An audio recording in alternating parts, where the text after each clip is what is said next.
I'm not here to scare you, but what I'm about to share might put the fear of God deep in your soul. And by God, I mean AI.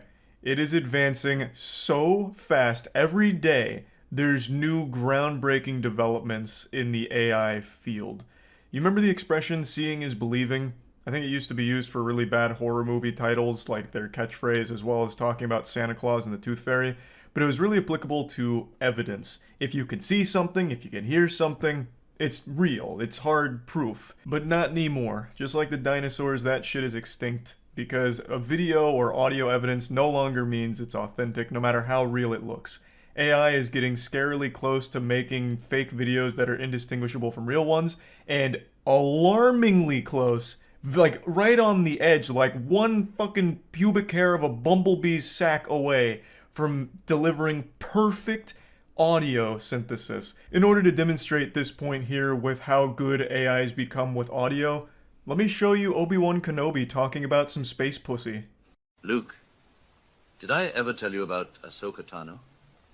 She was your father's exotic teenage alien apprentice, a fine piece of jailbait from a more civilized age. She had the tightest body and the perkiest little breasts in the galaxy, barely legal in most systems. Anakin and I used to double-team her at the end of every successful campaign during the Clone Wars, and once in a while we'd even have the entire 500 first run a train over her, part of official Jedi training, of course. In time, she learned how to handle a meat saber better than anyone in the Jedi Temple. She wore a miniskirt every day, so we told her there were no panties in space. And since she was constantly doing acrobatics, you'd get a glimpse of her orange pussy mid-fight as she'd do a flip while slicing a B-2 super battle droid in half. It was surreal. We taught her to grip her weapon backwards like a dildo, and she constantly got captured by pirates and slavers almost every other day. It was ridiculous, like a constant porno, Luke. You have no idea. And she was a good friend. This legitimately sounds like a behind-the-scenes gag that the real actor delivered that was leaked onto the internet.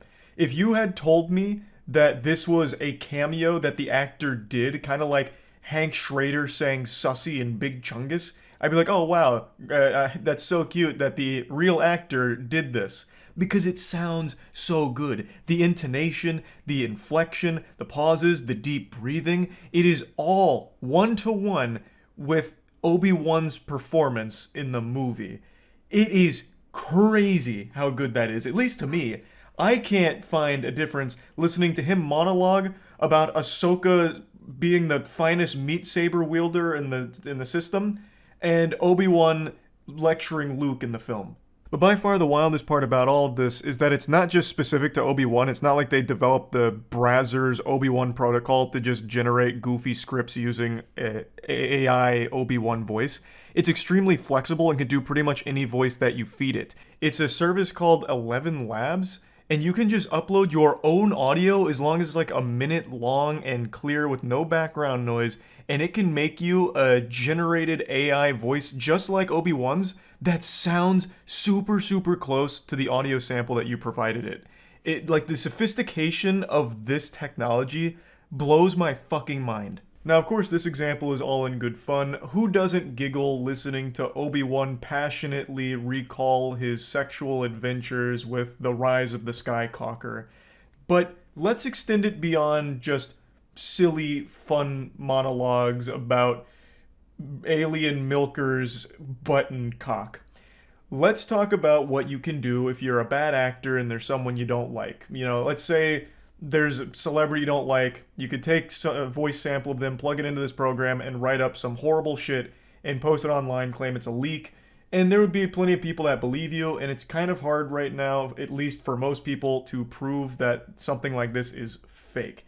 It's pretty advanced in that regard, but you can. Of course, it can still be debunked, but it can still do damage just because of how convincing it is to most people who aren't going to bother delving into it and looking for the evidence to confirm it being fake.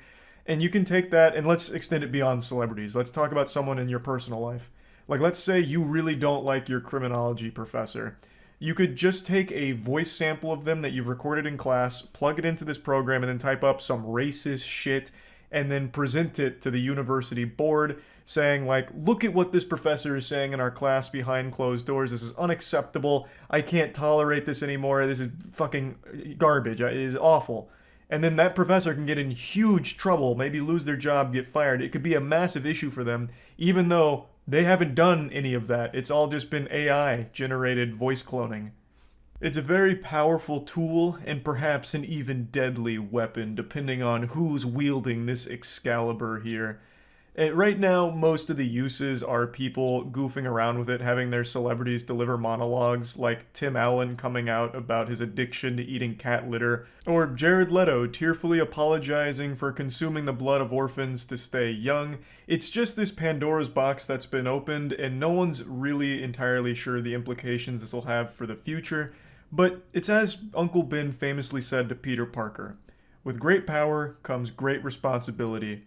And even greater tits. Right from the beginning, I said she's got to have tits, even though that makes no sense because her race, the Na'vi, aren't placental mammals. We had a shot in which Neytiri falls into a specific position, and because she is lit by orange firelight, it lights up the nipples. That was good, except we're going for a PG-13 rating, so we wound up having to fix it. We'll have to put it on the special edition DVD. It will be a collector's item. Maybe I should have considered a Neytiri Playboy centerfold. That would have been a good idea. That's James Cameron giving an interview about the importance of the breasts in the Avatar Way of the Water. Now, if I had just heard that, I legitimately would have thought this was an interview where James Cameron just went fucking full mask off, unhinged, fawning over the Na'vi honkers. But it's AI generated, of course. Like, that's just the power of it. And if you think it's only, like, one person being able to do this, you're wrong. They can generate entire conversations. Here's Joe Rogan and Jordan Peterson talking about 4chan janitors. So it's saying in the genetic lottery that we call life, clearly some were more successful than others. And 4chan janitors in particular certainly belong to the latter group. So can you tell us what that means exactly? It means if you take a large group of individuals, internet users in this case, you would expect a spectrum of abilities each individual possesses. Okay, that's interesting. But what about 4chan janitors then? Where would you find them on the curve? Well, you would find them at the end of the spectrum that the negative end, the bad side, you know? Like they possess no valuable qualities whatsoever? No, absolutely not. I look, if they did, you'd think someone would pay them. Wait, are you saying 4chan janitors are not getting paid? No, they're doing it for free. No fucking way, excuse me. But that's like really... Well, it's true. And I mean... The AI is exceptionally good with Joe Rogan for some reason. I think there is like a ghost in the machine and it's gathered sentience and become a fan of Rogan because it fucking nails everything involving his voice. Actually, Fuda can be made less gay than straight porn. You see, straight porn has one guy and one girl. Because you're fapping to something with one guy in it, that's 50% gay. If you watch Fuda fuck a girl, that's one girl and a half girl, thus only 25% gay. You could make it 0% gay with two girls, but the problem is that makes them lesbian, which wraps back to being 100% gay. This one just sounded like a legitimate debate an argument had on his actual podcast that was clipped here and pretending to be AI. It was so fucking convincing. Like, you start to question what's real, obviously. Like, where does flesh, blood, and brain, real, organic Joe Rogan end and AI begin? It's you know, it's blurring the lines of reality. And it's not just voices. At this point, they can do so much more. You may have seen there's a Twitch channel blowing up right now called Watch Me Forever. The program they're playing is called Nothing Forever. And it's 24/7 AI-generated Seinfeld episodes. So, did you hear the latest news? Not yet. What is it? Scientists have developed an artificial intelligence that can do stand-up comedy. Wow, that's amazing. Are they sure it's funny? I mean, what if it's really only funny to robots? I'm sure we'll find out soon enough. In the meantime, let's stick to what we do best, making people laugh. Agreed. To the funny people. Let's get out there and show him how it's done. I've tuned into a lot of this content, the AI generated Seinfeld, and even just from me watching it over the last like 24 hours, I've noticed it getting more and more meta and sophisticated with its like comedy writing. It's almost learning how to make better jokes to a certain level, or at least sometimes. Maybe I'm just starting to get like lost in my own delusion here from all of the AI like advancing this quickly, and I'm starting to imagine it improving itself in real time, but I don't know. That's like from the first couple of times I tuned in to like minutes before I made this video, there was like a drastic change in the like writing quality, where before it was just saying like a bunch of random shit. Like one of the jokes it told was, I went on a public bus and I sat on a stranger's lap, and it turned out it was my third grade math teacher, and he whispered to me that I was his favorite student. And then he said, and then I saw that third grade math teacher later on, and he said, heh. Like that was the punchline, then the laugh track. And then you fast forward to right before I made this, and also don't get me wrong, that's a banger joke. Like that shit would slay in real life to like a human being said it. Like it's killing it. It's doing a great job.